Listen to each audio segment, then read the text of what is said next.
मिल्कीपुर विधानसभा seat पर हुए उपचुनाव में बीजेपी ने बाजी मार ली है। एसपी के प्रत्याशी अजीत प्रसाद चुनाव हार गए हैं। चंद्रभानु पासवान ने अजीत प्रसाद को 61,710 वोट से हराया। बीजेपी के चंद्रभानु को जहां 1,46,397 वोट मिले तो वहीं एसपी के अजीत प्रसाद को 84,687 वोट मिले। एक रिपोर्ट आपको दिखाते हैं।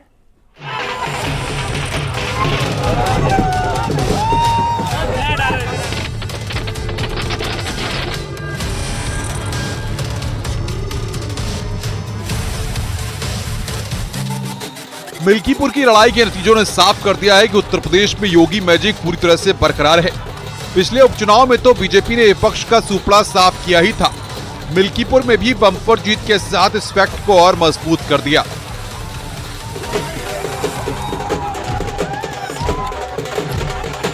अब भाजपा कार्यालय पर उत्साह है। बकायदा ढोल नगाड़े के धुन पर यहाँ पर जो उनके कार्यकर्ता है वो नाच रहे हैं। इसके साथ ही आतिशबाजी की जा रही है। ये स्वाभाविक रूप से वहाँ की जनता ने खुल करके भाजपा को आशीर्वाद दिया है और जो उनसे भूल हो गई थी लोकसभा के चुनाव में, उस भूल का उन्होंने व्यापक रूप से सुधार किया है।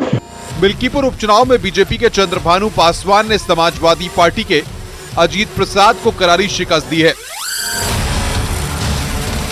समाजवादी पार्टी के तमाम दावों के बावजूद, अवधेश प्रसाद के लंबे अनुभव और मजबूत जड़ों के बावजूद सीएम योगी ने जमीनी कार्यकर्ता को मिल्कीपुर के रण में जिम्मेदारी सौंपी, वो चंद्रभानु पासवान ने बखूबी निभाई और बड़ी जीत हासिल कर विधानसभा में एंट्री की तैयारी कर ली है। अयोध्या जनपद की मिल्कीपुर विधानसभा का उपचुनाव इस समाजवादी पार्टी के परिवारवाद और झूठ की राजनीति को पूर्ण विराम देते हुए डबल इंजन सरकार के सेवा, सुरक्षा और सुशासन के मॉडल को अंगीकार किया है। जनता जनार्दन ने बहुत स्पष्ट किया है कि भले ही अपने राजनीतिक स्वार्थ के लिए समाजवादी पार्टी कितना भी झूठ का सहारा क्यों न ले ले, कितना बड़ा प्रोपेगेंडा क्यों ना कर ले, लेकिन जनता जनार्दन उन्हें सबक सिखाने के लिए पूरी तत्परता के साथ कार्य कर रही है। मोदी जी की जीत, मोदी की गारंटी की जीत, उनका विश्वास, वो जो गांव देहात में काम किए, पूरे जहां 15 राज्यों में हमारी सरकार है, जो उन्होंने काम किया, ये उसकी जीत है। जनता को बस वही याद दिलाए और आज उसका रिजल्ट आपके सामने समक्ष है। देवतुल जनता, समस्त पूर्वांचलिया समाज के हम हर हर महादेव, धन्यवाद। माई बाबा काका बच्चा हो, हमारी बात सुन ला, मन ला। मिल्कीपुर सीट पर अवधेश प्रसाद लंबे वक्त से विधायक रहे और बीजेपी के लिए सीट मुश्किल मानी जा रही थी, लेकिन सीएम योगी की रणनीति और ग्राउंड वर्क ने बड़ी आसानी से इस सीट पर कमल की राह पुख्ता कर दी। मिल्कीपुर में चुनाव एक तरफा दिखा। एसपी प्रत्याशी अजीत प्रसाद को बीजेपी प्रत्याशी चंद्रभानु पासवान ने लगभग 50,000 मतों से शिकस्त दी। ये साफ रहा कि मिल्कीपुर में योगी का मैजिक चला, वहीं अखिलेश का किला ढहता नजर आया। मिल्कीपुर उपचुनाव के आंकड़ों की बात करें तो यहां बीजेपी के चंद्रभानु पासवान और समाजवादी पार्टी के अजीत प्रसाद के बीच सीधा मुकाबला था। योगी जी का कुशल शासन और माननीय मोदी जी का मार्गदर्शन, ये मिल्कीपुर का जो सकारात्मक रिजल्ट है वो इस बात का प्रतीक है कि समाजवादी पार्टी का जो अहंकार लोकसभा का था वो बुरी तरीके से टूट रहा है। मिल्कीपुर उपचुनाव में न सिर्फ जनता ने एक बार फिर बीजेपी पर भरोसा जाहिर किया है, बल्कि विपक्ष के तमाम दावों को खारिज कर दिया। मिल्कीपुर का उपचुनाव दोनों दलों की प्रतिष्ठा का सवाल था, यानी कि समाजवादी पार्टी और भारतीय जनता पार्टी की साख का सवाल मिल्कीपुर उपचुनाव बना हुआ था। दोनों ही दलों ने पूरी ताकत झोंकी। जहां मुख्यमंत्री योगी आदित्यनाथ ने चुनावी प्रचार अभियान की कमान संभाली और चुनावी व्यूह तैयार किया, वहीं समाजवादी पार्टी की तरफ से भी पूरी मेहनत मिल्कीपुर उपचुनाव में की गई। तमाम सपा के दिग्गज नेताओं ने चुनावी प्रचार किया, लेकिन जो नतीजे हुए उसमें मुख्यमंत्री योगी आदित्यनाथ का योगी मैजिक काम कर गया। यही नहीं, अब मिल्कीपुर उपचुनाव के जो नतीजे हैं वो विपक्ष के लिए आगे की राह काफी मुश्किल करेंगे। कैमरामैन गोपीगिरी के साथ संकेत मिश्रा, न्यूज़ 18 लखनऊ। 2014 के बाद बीजेपी ने देश में कई चुनावी कामयाबियां हासिल की और केंद्र में बीजेपी तीसरी बार सत्ता में आई। लेकिन जहां देश का पावर सेंटर है, दिल्ली में बीजेपी 1998 से सरकार बनाने के लिए तरस रही थी। लेकिन इस बार दिल्ली विधानसभा चुनाव में बीजेपी की शानदार जीत हुई और इस जीत में देश के गृह मंत्री अमित शाह का बड़ा योगदान रहा। अमित शाह ने कैसे खत्म किया दिल्ली में बीजेपी का 27 साल का वनवास, देखिए। 27 साल बाद वापसी, आपका सफाया। दिल्ली में खत्म हुआ बीजेपी का वनवास। चाणक्य की चाल से दिल्ली फतेह। शाह का मिशन दिल्ली हुआ पूरा।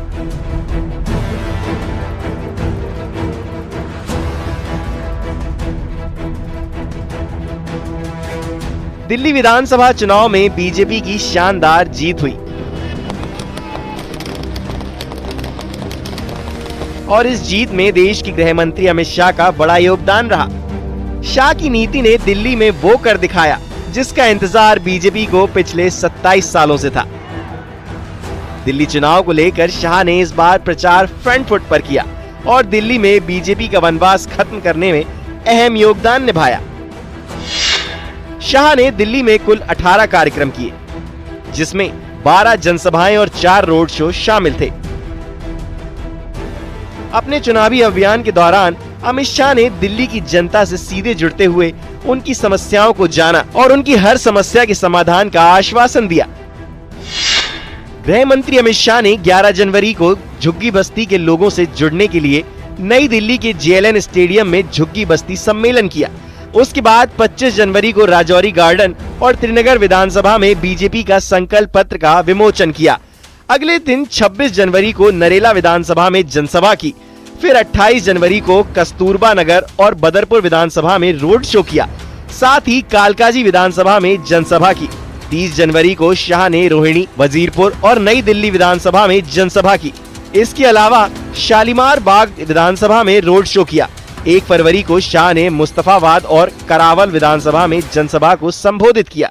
साथ ही रोहताश नगर विधानसभा में रोड शो किया और चुनाव से ठीक पहले 3 फरवरी को शाह ने 3 जनसभाएं की, जिसमें जंगपुरा, विजवासन और द्वारका विधानसभा शामिल थे। दिल्ली में अपने चुनाव प्रचार के दौरान गृह मंत्री अमित शाह ने जनता को बीजेपी सरकार को सत्ता में लाने के फायदे बताने के साथ आम आदमी पार्टी पर जमकर हमला बोला। इस बार आपदा से मुक्ति पानी है या नहीं पानी है? ये आप पार्टी को हटाना है या नहीं हटाना है? भाइयों बहनों, 10 साल तक अनेक वादा कर केजरीवाल और इनके चट्टे पट्टों ने दिल्ली को क्या दिया? भ्रष्टाचार दिया, कूड़ा कचरा दिया, जहरीला पानी दिया और तुष्टीकरण का व्यवहार भी दिया। ये दिल्ली को धोखा देने का काम केजरीवाल जी और उनके चट्टो पट्टों ने करा है। कुल मिलाकर देखा जाए तो दिल्ली चुनाव में बीजेपी की जीत में गृह मंत्री अमित शाह ने अहम भूमिका निभाई और 27 साल से दिल्ली में चल रहे बीजेपी के वनवास को खत्म किया। हमारे आदरणीय प्रधानमंत्री श्रीमान Narendra Modi ji. Bureau report, news 18। Bharat माता की।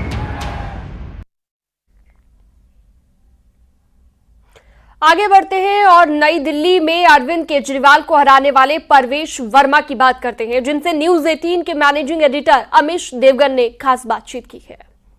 आप देख रहे हैं न्यूज़ 18 इंडिया और मेरे साथ इस समय मैन ऑफ द मूवमेंट परवेश वर्मा है। परवेश जी, चुनाव के बीच में भी हमारी बात हुई। पहले तो आपको शुभकामनाएं। अरविंद केजरीवाल को आपने सीधी लड़ाई में चुनाव में हरा दिया। यकीन तो आपको था, कॉन्फिडेंस तो आपको था, लेकिन ऐसा नहीं लग रहा था कि अरविंद केजरीवाल चुनाव अपना हार सकते हैं। लेकिन नई दिल्ली में अरविंद केजरीवाल क्यों हारे हैं और आप क्यों जीते हैं, इसके 2 कारण। आप ऐसे 2 कारण 3 कारण मैं कैसे बता सकता हूँ। सबसे बड़ा कारण है हमारे प्रधानमंत्री मोदी जी के काम और उनके ऊपर जो विश्वास जताया दिल्ली की जनता ने, ये सबसे बड़ा कारण है जी। दिल्ली में पार्टी के कार्यकर्ताओं की बड़ी मेहनत हुई है। नई दिल्ली में जो अरविंद केजरीवाल के झूठ थे वो सभी यहाँ के लोगों ने समझे और हमने यहाँ की जनता से मिलकर, एक एक आदमी से, एक एक मतदाता से मिलकर अपनी बात उन तक पहुँचाई, हमारे पार्टी के मैनिफेस्टो को पहुँचाया, तो उन्होंने विश्वास किया, इसलिए ये रिजल्ट आया। जी, लेकिन क्या आप अगले मुख्यमंत्री होंगे दिल्ली के? हालांकि आप तो बोलेंगे पार्टी निर्णय करेगा, लेकिन आपने आम आदमी पार्टी के सबसे बड़े नेता को चुनाव हराया है, तो निश्चित तौर पर आपके कार्यकर्ताओं के मन में, आपके समर्थकों के मन में, आपके मन में भी ये बात तो होगी।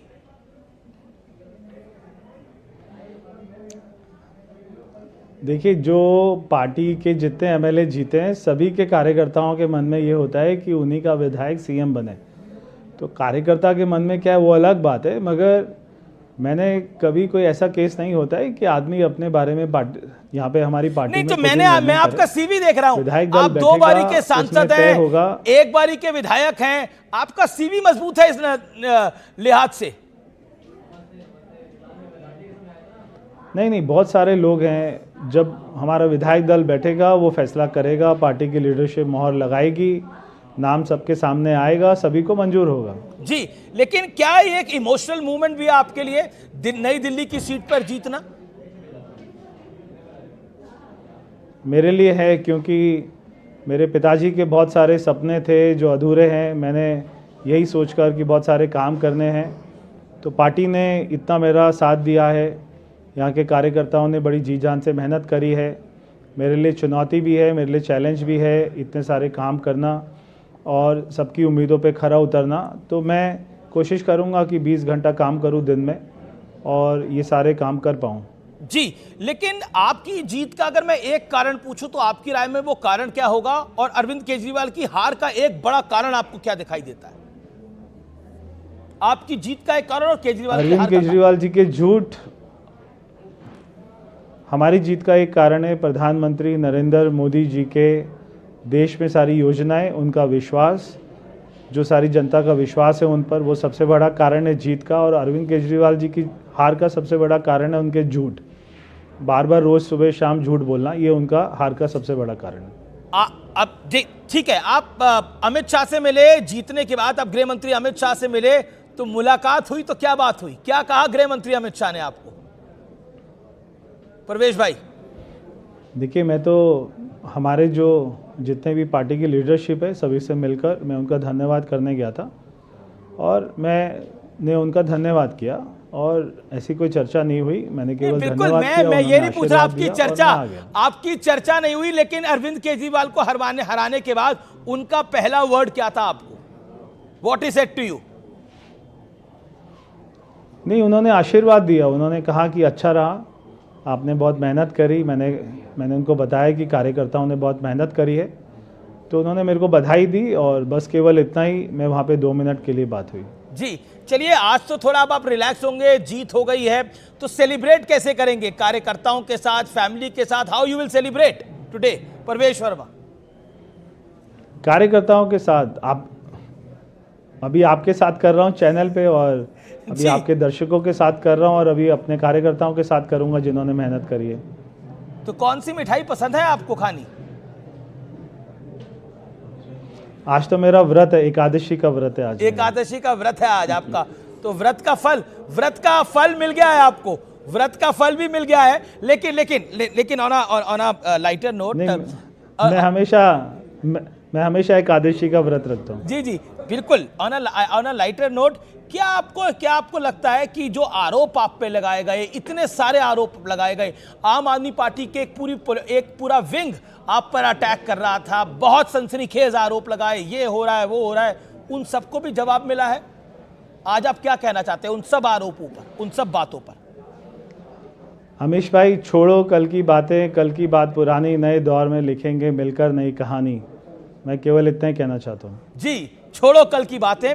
और जो जेल गए थे आम आदमी पार्टी के नेता, जो आम आदमी पार्टी के नेता जेल गए थे, वो तीनों नेता चुनाव हारे हैं। अरविंद केजरीवाल, मनीष सिसोदिया, सत्येंद्र जैन। ये क्या मैसेज है? ये मैसेज है कि दिल्ली में करप्शन नहीं चल सकती, दिल्ली में झूठ नहीं चल सकता, दिल्ली में मकारी भ्रष्टाचार नहीं चल सकता। दिल्ली में केवल अच्छी सरकार चलानी है, नीयत से चलानी है, ईमानदारी से चलानी है, तो ही दिल्ली वासी आपको हमेशा आपका साथ देंगे। बार बार झूठ नहीं चल सकता, एक बार दो बार चलता है, बार बार नहीं चलता है। जी ठीक है, धन्यवाद अमीश भाई। जी, दिल्ली में चल रहा बीजेपी का वनवास आखिरकार खत्म हो गया और बीजेपी की शानदार जीत हुई। इस जीत में उत्तर प्रदेश के मुख्यमंत्री योगी आदित्यनाथ का भी बड़ा योगदान रहा। योगी का जादू दिल्ली में खूब चला। सीएम योगी आदित्यनाथ ने दिल्ली चुनाव का मोर्चा संभालते हुए 6 जनसभाओं को संबोधित किया और दिल्ली में रहने वाले पूर्वांचल के वोटर्स को बीजेपी के पक्ष में करने में कामयाब हो गए। देखिए।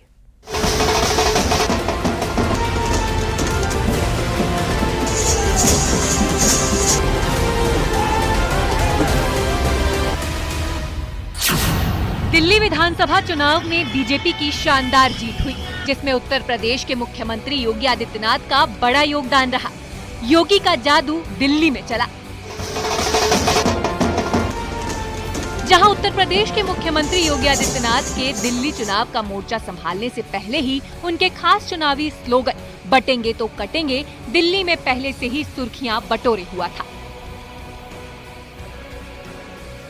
2024 के आखिर में हुए विधानसभा चुनाव में भी योगी का ये स्लोगन खासा चर्चित रहा। दिलचस्प बात ये है कि हरियाणा और महाराष्ट्र विधानसभा चुनाव में भी बीजेपी की जीत योगी आदित्यनाथ के बटेंगे तो कटेंगे नारे को विशेष रूप से श्रेय मिला था। योगी आदित्यनाथ वैसे तो पूरे देश में अपनी हिंदुत्व की राजनीति वाली लाइन पर बीजेपी के लिए चुनाव प्रचार करते रहे हैं, लेकिन दिल्ली में रहने वाले पूर्वांचल के वोटर के बीच बीजेपी ने उनका इस्तेमाल किया और उसका पूरा फायदा मिला। दिल्ली में योगी आदित्यनाथ ने चुनावी रैलियां और सार्वजनिक सभाएं की। सीएम योगी ने किराड़ी, जनकपुरी, मंगोलपुरी, विकासपुरी और राजेंद्र नगर, शिव विहार, इंदिरापुरी और उत्तम नगर में जनसभा की और यहां योगी का जादू चला। बीजेपी प्रत्याशियों की जीत हुई। सीएम योगी अपनी जनसभाओं में कहते रहे हैं कि डबल इंजन की सरकार से विकास कार्य होता है। नए भारत में सभी योजनाओं का लाभ बिना किसी भेदभाव के सभी को मिल रहा है। दूसरी ओर दिल्ली के अंदर यहाँ राज्य सरकार 11 वर्षों से है और वह अराजकता का पर्याय बनकर रह गई है।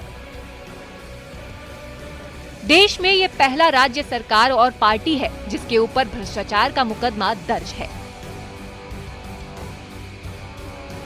आप मुझे बताइए कितना बड़ा आयोजन उत्तर प्रदेश के प्रयागराज जनपद में हो रहा है और सफलतम आयोजन इसलिए हो पा रहा है क्योंकि उत्तर प्रदेश में भी भाजपा की सरकार और केंद्र में भी मोदी जी के नेतृत्व में भारतीय जनता पार्टी की सरकार, ये डबल इंजन की सरकार जब मिलती है तो कोई भी कार्यक्रम पूरी भव्यता के साथ, पूरी दिव्यता के साथ आगे बढ़ता है और प्रयागराज में वही दर्शन हम सबको हो रहा है। योगी ने यमुना में प्रदूषण के मुद्दे को भी बड़े स्तर पर उठाया। दिल्ली में आम आदमी पार्टी के अध्यक्ष से अरविंद केजरीवाल जी से मैं पूछना चाहता हूं, क्या यमुना जी में वह भी अपने मंत्रियों के साथ जाकर के स्नान कर सकते हैं क्या?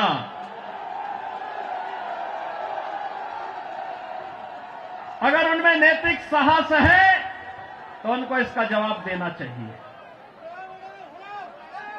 यमुना मैया को एक गंदे नाले के रूप में बदलने का अपराध क्या उन्होंने किया है कि नहीं किया है?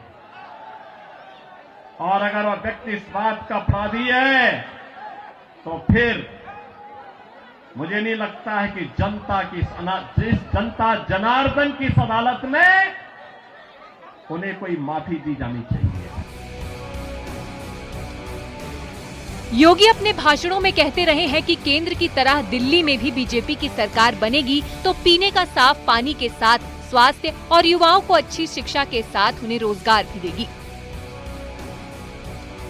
कुल मिलाकर देखा जाए तो दिल्ली चुनाव में बीजेपी की जीत में सीएम योगी का यूपी में आने वाले मतदाताओं पर जादू चला और 27 साल से दिल्ली में चल रहा वनवास खत्म हुआ। Bureau report. न्यूज 18।